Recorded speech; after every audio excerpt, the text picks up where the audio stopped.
Bonjour les spéléos, Swazik, votre coach en alignement et performance et guide spéléo, experte en trésors cachés. Alors aujourd'hui, je suis super contente d'accueillir Viviane. Viviane, c'est une femme assez extraordinaire que j'ai rencontrée, donc que j'ai eu la chance d'accompagner pendant quelques mois. Et c'est vrai que je suis ravie qu'elle ait accepté mon invitation en fait à venir vous parler aujourd'hui de son parcours, de qui elle est, de ce qu'elle a vécu et de ce qui se passe aujourd'hui pour elle dans sa vie. Donc bonjour Viviane. Bonjour. Ouais. merci surtout d'être là. Avec plaisir. Ouais. Grand plaisir. Grand plaisir, super. Ouais, c'est réciproque, tu vois. Donc j'aimerais bien qu'on revienne juste sur les raisons qui t'avaient fait venir me voir au début, qui avaient motivé en fait ta venue et ton engagement en fait dans la démarche de coaching. Moi je me rappelle bien du début, mais est-ce que tu veux nous en parler? Oui, alors moi j'étais dans une année très très compliquée psychologiquement. Au travail ça n'allait plus. Ça faisait 5 ans que je faisais le même travail, que je m'ennuyais. Je voyais plus rien devant. Je savais plus par où aller.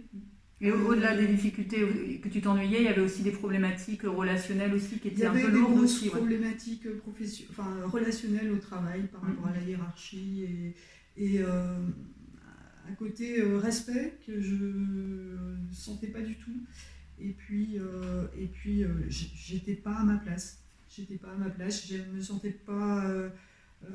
autant avec mes collègues de boulot, ça se passait bien, autant avec ma hiérarchie, c'était compliqué. Et personne n'entendait ce que j'avais envie de dire. Et moi, ça me bouffait, excusez-moi du terme. D'accord. Ça me bouffait. D'accord. Et à quel moment tu t'es dit, j'ai besoin d'aide? Et d'ailleurs, c'était même la première motivation pour laquelle tu es venue me voir. Si tu m'arrêtes si je me trompe, mais quand tu m'as appelé, tu m'as dit, moi j'ai besoin d'aide parce que j'ai un entretien d'embauche et j'ai besoin d'être accompagnée pour cet entretien d'embauche en fait. Donc c'est vrai que le démarrage, il était là en fait. Oui, j'envisageais de partir donc, du poste, mais je ne savais pas comment faire. J'avais perdu confiance en moi, 54 ans. On se dit, ça va être compliqué. Et j'avais un cursus professionnel qui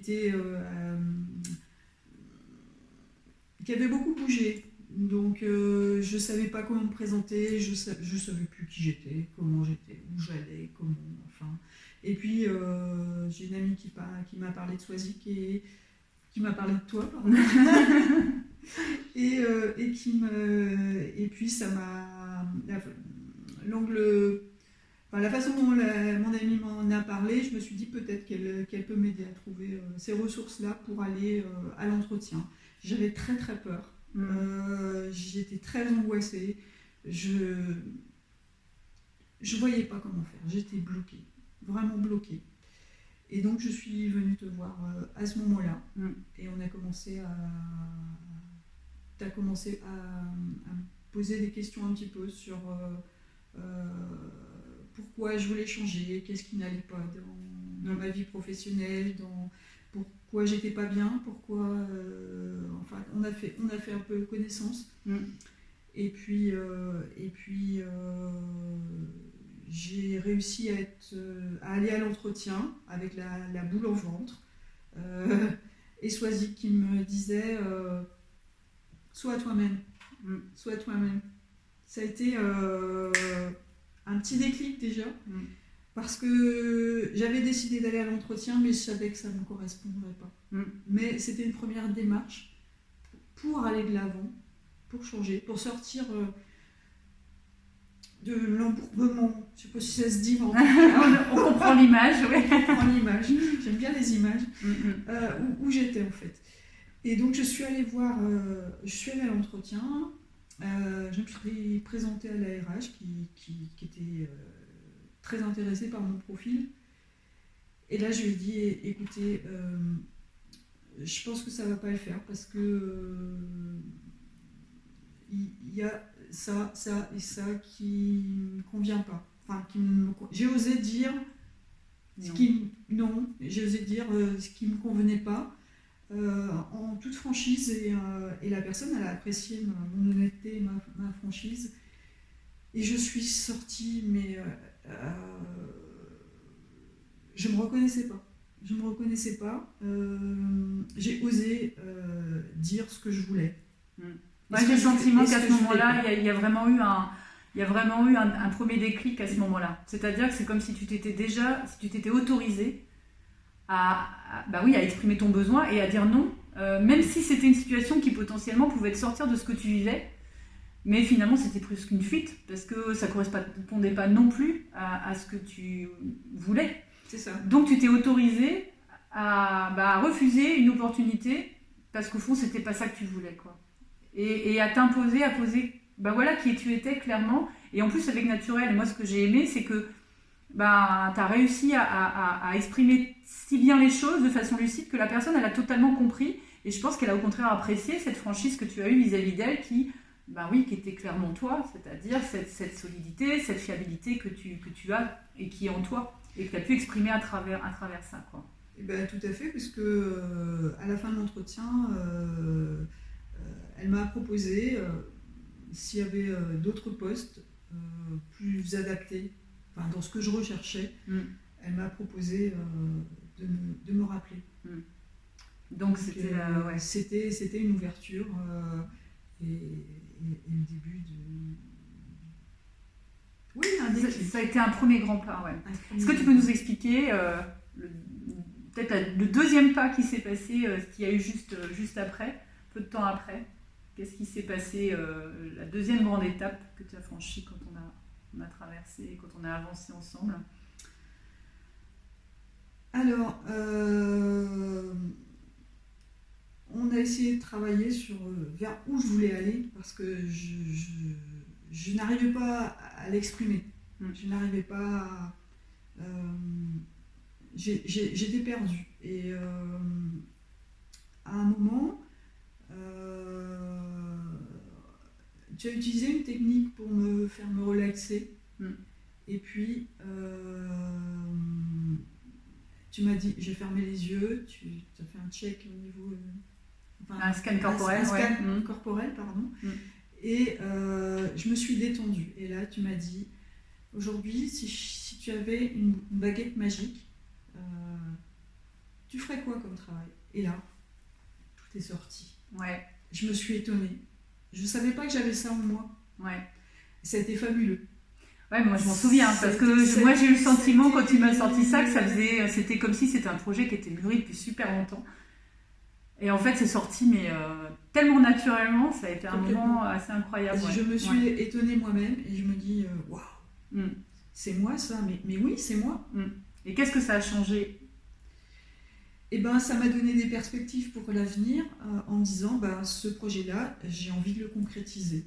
Donc à moi de me donner les moyens maintenant de le faire. Et comment je peux le faire?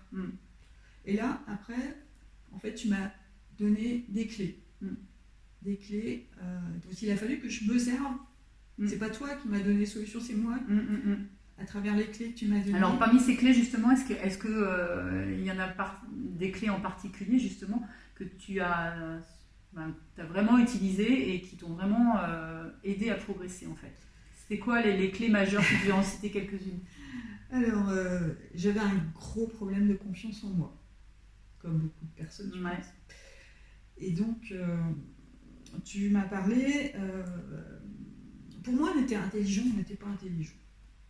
Voilà. Et puis moi je considérais que j'étais pas intelligente. En tout cas globalement j'étais pas une personne intelligente. J'avais pas de gros diplômes, j'avais pas. Et puis tu m'as offert une ouverture sur les formes d'intelligence de Howard Gardner. Et quand j'ai découvert entre autres ces 9 formes d'intelligence, et que je me suis reconnue dans certaines, pas dans toutes, mais dans certaines, je me suis dit, oui, et c'est moi ça. Et finalement, j'ai des côtés intelligents, je vais pouvoir avancer avec ça. Et ça a été très très riche, très très fort. Et ça correspondait bien au projet que j'avais sorti en fait. Est-ce que tu as eu le sentiment de te redécouvrir justement à la lecture de ces intelligences? Complètement. Complètement. Ça a été quelque chose de très très fort pour moi. Ouais. Mais vraiment très très fort. Ouais, j'ai bien senti. Hein. Il s'était passé des trucs. Des fois, Viviane, elle buguait au milieu des séances. D'un coup, il n'y avait plus personne. Je me disais, est-ce qu'elle était encore là? Mais en fait, c'est parce qu'il se passait quelque chose d'important. C'était tellement fort au niveau... heureusement qu'il y avait des espaces entre les rendez-vous pour que ça progresse, pour que ça avance, pour que ça chemine. Pour que... Et à côté des intelligences, est-ce qu'il y a aussi d'autres choses que tu as décidé de mettre en place peut-être, ou des prises de conscience que tu as eues qui ont vraiment fait une différence, qui mises en place ont vraiment fait une différence dans ton parcours? Alors, on a aussi travaillé sur les valeurs. Ouais. Et puis, on a fait le tri aussi. J'ai fait le tri aussi sur les valeurs et d'où elles me venaient, ces valeurs. Et là, j'ai été très surprise parce que j'ai des valeurs qui venaient de mon père et un passé compliqué avec mon père. Et là, j'ai vu mon père d'une façon différente et je me suis vue de façon différente. Et je me suis acceptée au travers de ces valeurs-là. Et ça correspondait encore à mon projet. C'est dingue. Hein. C'est fou. C'est comme si tout s'alignait en fait. Ouais, c'est ça. Ouais. Les choses se sont alignées au fur et à mesure. C'était incroyable. Ouais. Incroyable. Et il a fallu que ça chemine. Hein. Il a fallu... Alors, tu me donnais... c'est en anglais, là. Tu sais, moi j'ai le travail à la maison, là. Oui, les homework. Voilà, j'ai pas cette forme d'intelligence-là. C'est pas grave, j'en ai d'autres. Et donc, à la maison, c'est vrai que je cheminais. Ouais. Et on faisait le point. Ouais. Et ça, c'était riche à chaque fois. Ouais. Mais voilà, on sentait qu'il y avait une vraie progression. Alors parfois, il y a eu des petits moments où ça a été plus compliqué. Tu tombé dans des j'ai pas envie de dire les travers, mais dans tes anciennes habitudes, en fait, peut-être. Dans tes anciennes habitudes, des anciens schémas de pensée ou quoi. Oui. Ouais. Et qu'est-ce qui s'est passé à ce moment-là? Comment est-ce que tu as réussi à tu vas te remettre dans l'alignement? Alors, ce qui me faisait retomber dans ces schémas de pensée, c'était mes peurs. Ouais. Mes peurs. Et c'est vrai que c'est très limitant, les peurs. Et d'où ça vient souvent de l'enfance. Enfin, ça, j'en avais conscience, mais comment progresser par rapport à ça? Comment le travailler? Et là aussi, tu m'as fait faire un travail pour aller chercher la petite fille, jusqu'à la petite fille le plus profond, le plus loin dont je me souvenais. Et ça aussi, c'était une sacrée étape, parce que dans mes souvenirs, je suis redescendue à 8 ans. Et puis on est remonté jusqu'à l'âge adulte. Et toutes ces étapes-là où j'avais eu des blocages, des peurs, des choses où les gens m'avaient jugé, comment ils m'avaient jugé, et ce qui avait été difficile, et comment j'avais réagi. Et donc, je me suis remis je me suis réalignée avec la petite fille qu'il y avait en moi, mais avec l'adulte que j'étais aujourd'hui. Ouais. Et il y a eu un cheminement aussi par rapport à tout ça. Il y a eu un cheminement. Ouais. Bah, de toute façon, l'objectif aussi de l'alignement, c'est finalement d'aller se réconcilier avec notre enfant intérieur, le but étant que notre adulte intérieur doit être au service, doit apporter justement le côté raisonnable un petit peu de l'adulte, avec le côté pragmatique aussi de la vie qu'on mène, etc. Pour permettre à l'enfant intérieur de s'exprimer comme il doit. Et donc après, alors il s'est passé quoi? Parce que maintenant, les gens sont là en train de se dire, mais ok, elle n'était pas bien dans son boulot, mais elle en est où là? Et il s'est passé quoi alors? Eh bien, j'ai essayé de régler les choses de façon comme la société le voudrait dans l'entreprise où j'étais. Comme j'ai pas été entendue et que c'était une souffrance d'enfance, et ben j'ai décidé de démissionner. D'accord. De me donner un certain temps pour retrouver un travail. Je savais que j'aurais plus de revenus, c'était un choix. J'ai été aidée dans ce choix par mon compte base, comme Ouais. tu dis, c'est-à-dire tout mon entourage, qui a compris que j'étais mal et que j'avais besoin d'aller ailleurs. Donc, j'ai fait le choix de démissionner, j'ai expliqué pourquoi, comment, et les gens m'ont suivi. En tout cas, ceux qui m'ont suivi sont toujours là, ceux qui ne m'ont pas suivi, eh ben, tant pis, c'est pas D'accord. grave. Et donc, au niveau de mon travail, ils n'ont pas compris. Et ben, tant pis. Donc, moi, j'étais soulagée. Aujourd'hui, je suis repartie sur une autre voie beaucoup plus humaine, qui me correspond beaucoup mieux, où je me respecte, je sens le respect des gens, c'est ce que je recherchais. C'est une partie de l'étape vers laquelle, c'est un bout de l'étape vers laquelle je veux aller. Le projet est en train de se construire, tout ce que j'avais sorti à un moment est en construction. Là, c'est un petit bout de l'étape. Et aujourd'hui, je m'occupe de personnes à domicile. Je reçois beaucoup, je donne beaucoup. J'ai eu de nombreux entretiens depuis que j'ai démissionné. J'ai été retenue.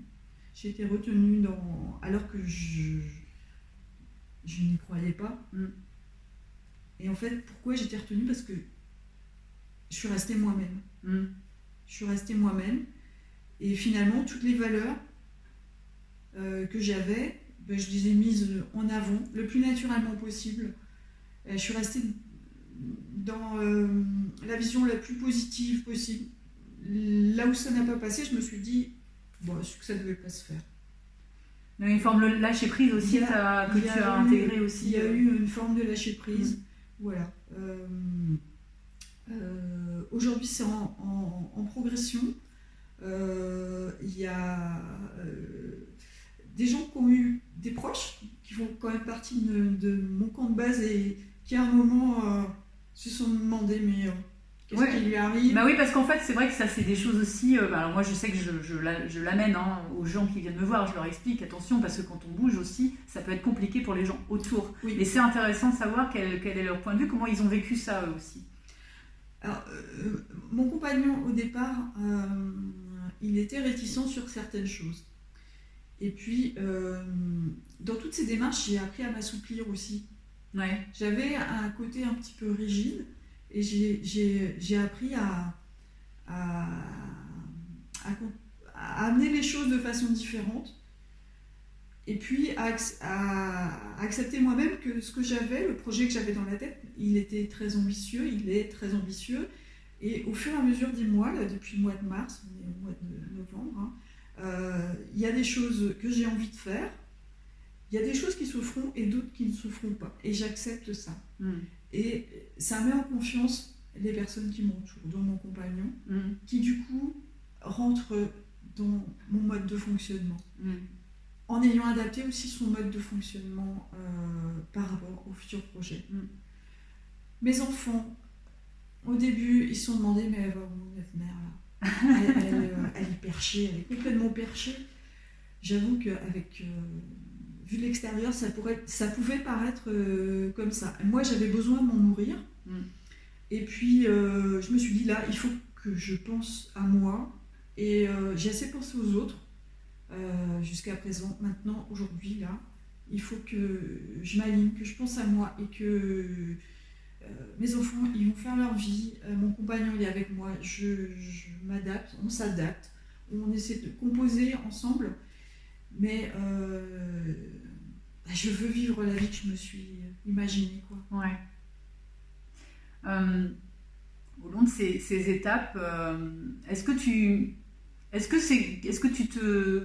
Je ne sais pas si quand tu as démarré le coaching, tu savais où ça allait te mener. Est-ce que tu pensais que ça aurait pu t'emmener là où tu en es aujourd'hui? Pas du tout. Pas du tout. Déjà, je ne savais pas trop ce que je cherchais. Est-ce que tu l'as trouvé, ce que tu cherchais? Ah bah, complètement. Et comment tu te sens? Alors, ta vie, elle ressemble à quoi aujourd'hui, en fait? Qu'est-ce qui a fondamentalement vraiment changé Je suis devenue beaucoup plus positive. J'ai envie de mordre dans la vie, de profiter de la vie parce que demain c'est demain, aujourd'hui c'est aujourd'hui. D'accord. J'ai envie d'être heureuse et je le suis. Je le suis. Aujourd'hui, j'arrive à dire je suis heureuse. Ouais. Ça, c'est quelque chose que tu pouvais pas dire avant. Non. D'accord.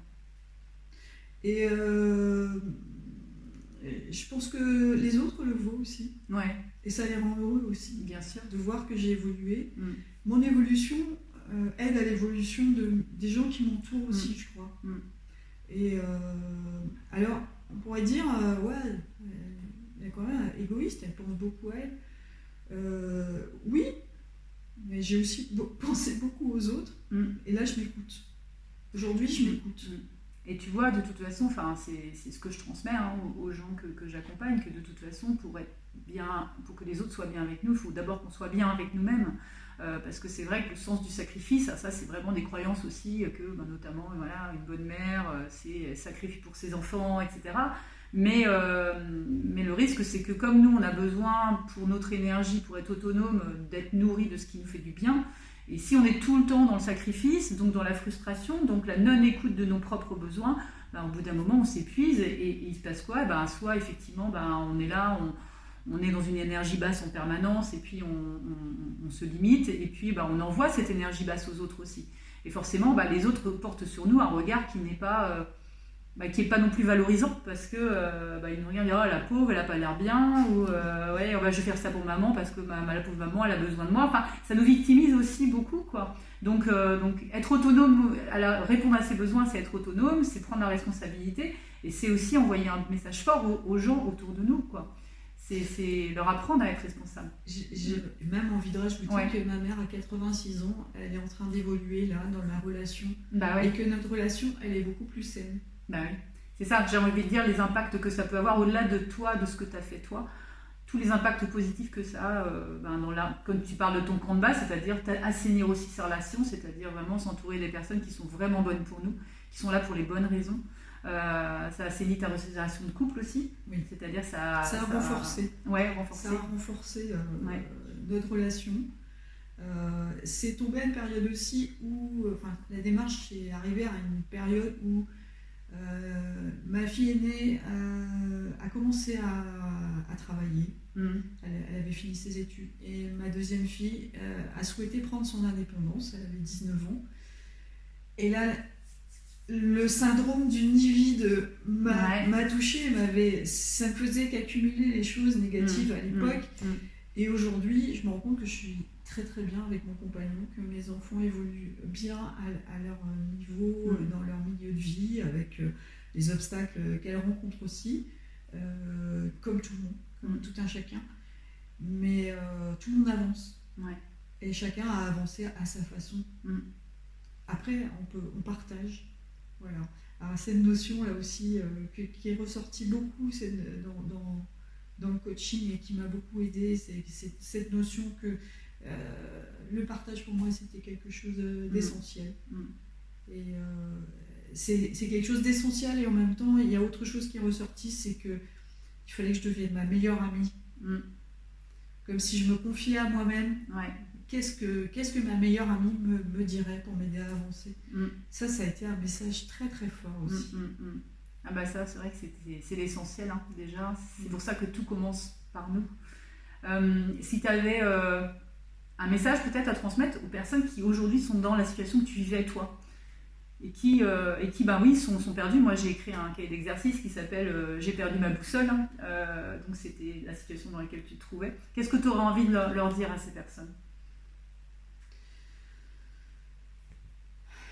Écoutez-vous, enracinez-vous et lâchez-vous.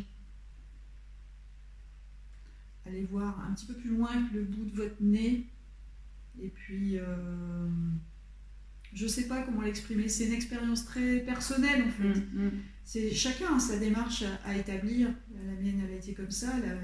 Celle des personnes sera complètement différente. Chacun a son cheminement, chacun a son cheminement à trouver. Et